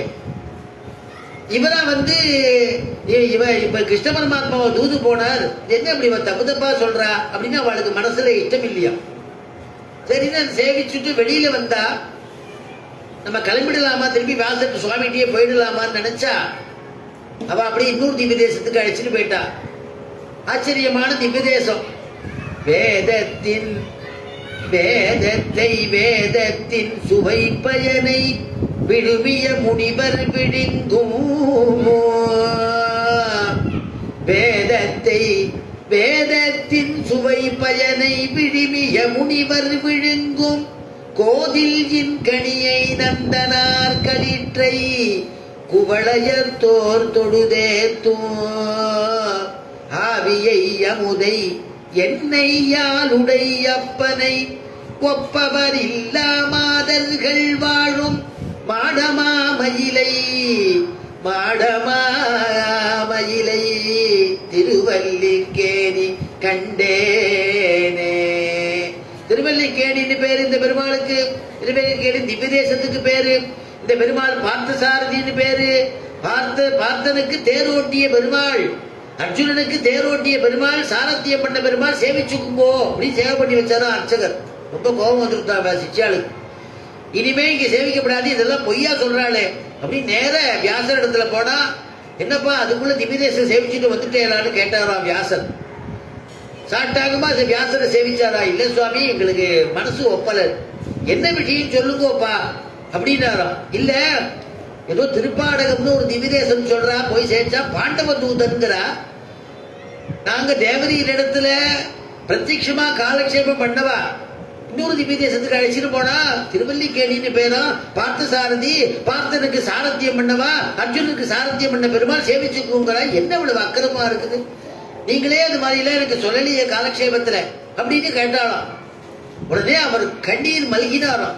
பதில் சொல்றதுக்கு பதிலாக கண்ணீர் மல்கினாராம். மௌனமா இருந்து அவரை பார்த்து, ஏன் நீங்க கண்ணீர் மல்கிறேள் அப்படின்னாராம். அப்ப சொன்னாராம் வியாசர், இந்த இந்த இந்த மாதிரி சாரத்தியம் பண்ணா, இந்த மாதிரி தூது போனா அப்படின்னு சொன்னா அவனுக்கு கிருஷ்ணனுக்கு கௌரவ குறைச்சலாச்சே பெருமாளுக்கு.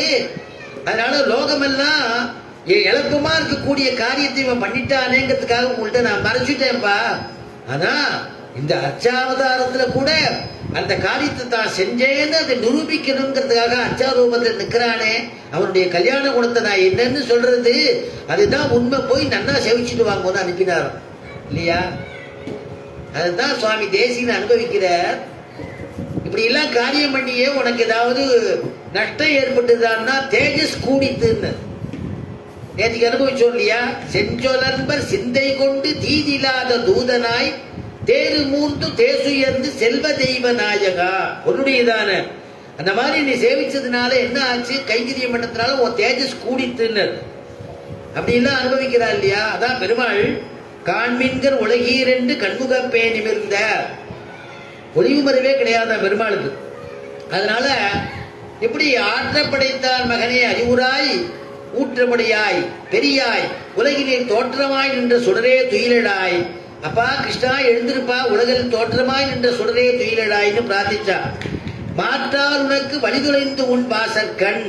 மாற்றார் உனக்கு வழிதொலைந்து உன், மாற்றார்னா எதிரிகள், வழி தொலைந்து உன்னுடையதான அவனுடையதான வலி பொறுக்க முடியாம, அம்பு வலி பொறுக்க முடியாம வழி தொலைந்து ஆற்றாது வந்து உன் அடி பணியுமா போலே. திருப்பி அவன் திருவடியிலேயே வந்து விழுந்துடுறது, என்ன காப்பாத்துப்பா. தொய் ரக்ஷதி ரக்ஷகை கிமன்யைகி தொய்சா ரக்ஷதி ரக்ஷகை கிமன்யைகி. சுவாமி தேசிகன் காமாசி காட்டகம்னு ஒண்ணு பண்றார் நிருசிம்மனை பத்தி. நிருசிம்மனை கை கூப்பிட்டு சொன்னார், நிருசிம்மா நீ ரட்சிக்கணும்னு நினைச்சுட்டா வேற யாராலும் என்ன ரட்சிக்க வேண்டிய அவசியம் இல்ல. ஒரு கால் நீ ரட்சிக்காம விட்டுட்டியானா வேற யாராலும் என்ன ரட்சிக்க முடியாதுன்னே சொல்ற. தொய் ரக்ஷதி ரக்ஷகைகி கிம் அன்யைகி தொய்சா ரக்ஷதி ரக்ஷகை கிமன்யைகி இது நிச்சித தீகி சயாமி நித்யம் நிருகதே வேகவதி தட்டாசயந்த்வாம் அப்படின்னு சாதிக்கிறார் இல்லையா? அதனால அப்படிப்பட்டதான ஆற்றார் மாற்றார் உனக்கு வழிதொலைந்து உன் வாசற்கண் ஆற்றாது வந்து நடி பணியுமா போலே போற்றியாம் வந்தோம். அப்படி வந்தது யார்? அந்த மாதிரி வந்தான்னா வலி தாங்காம வந்தது யாருன்னா காக்காசுர விற்த்தாந்தம் அன்னைக்கு நம்ம அனுபவிச்சோம்.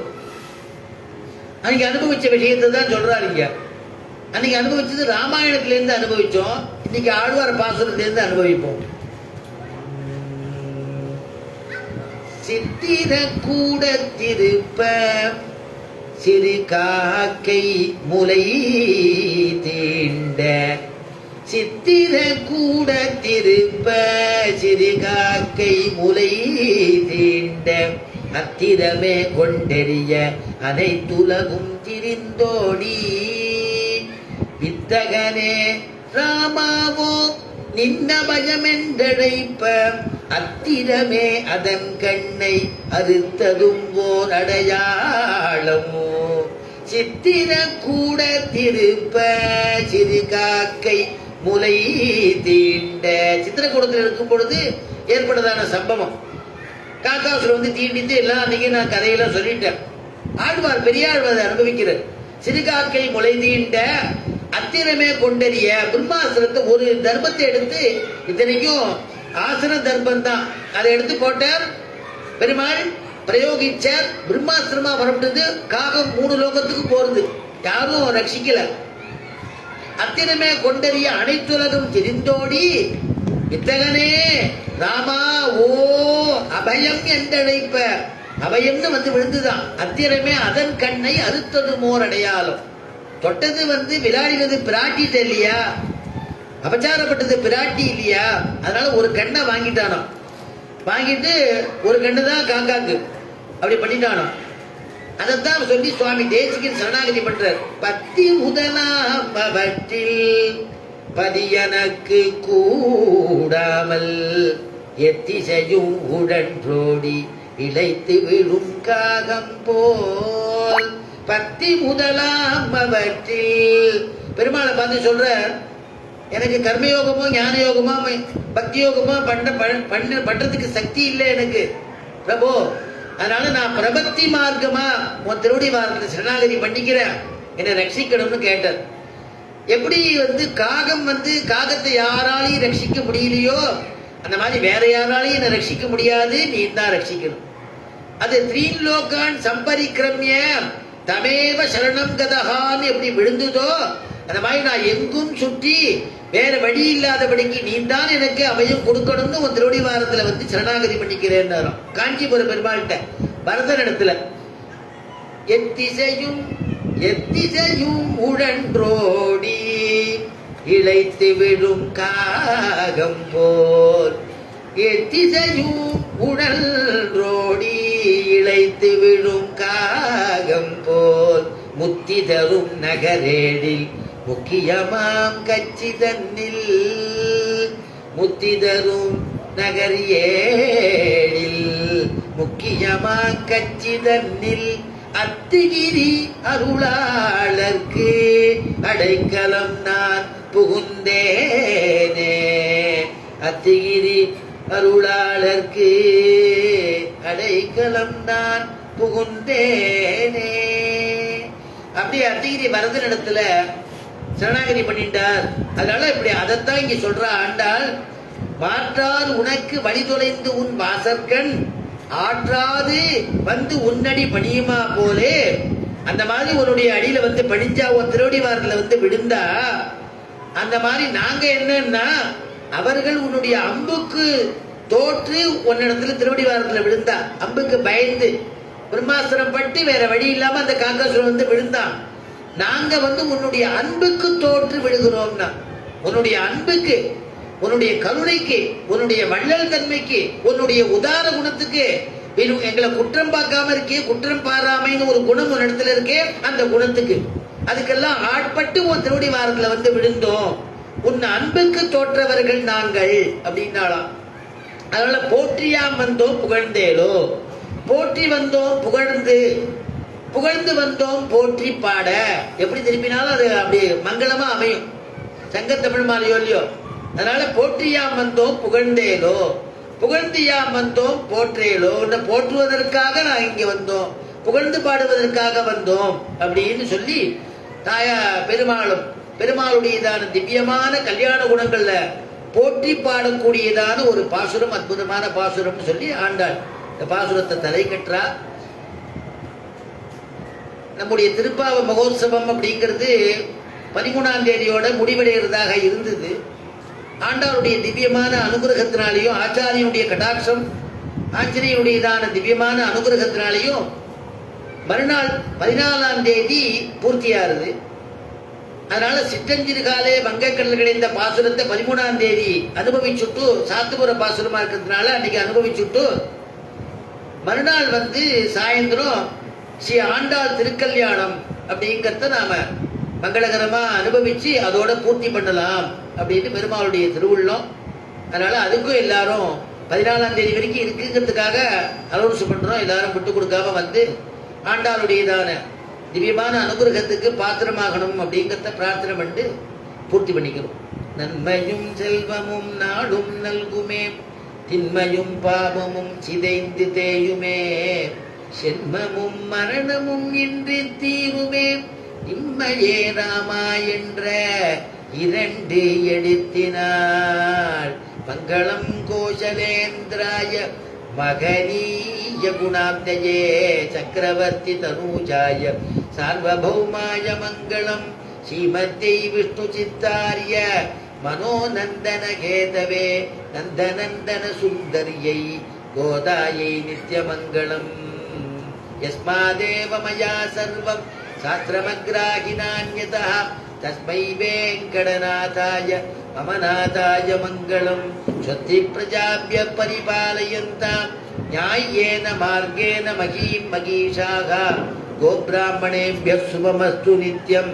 லோகாः சமஸ்தாः சுகினோ பவந்து.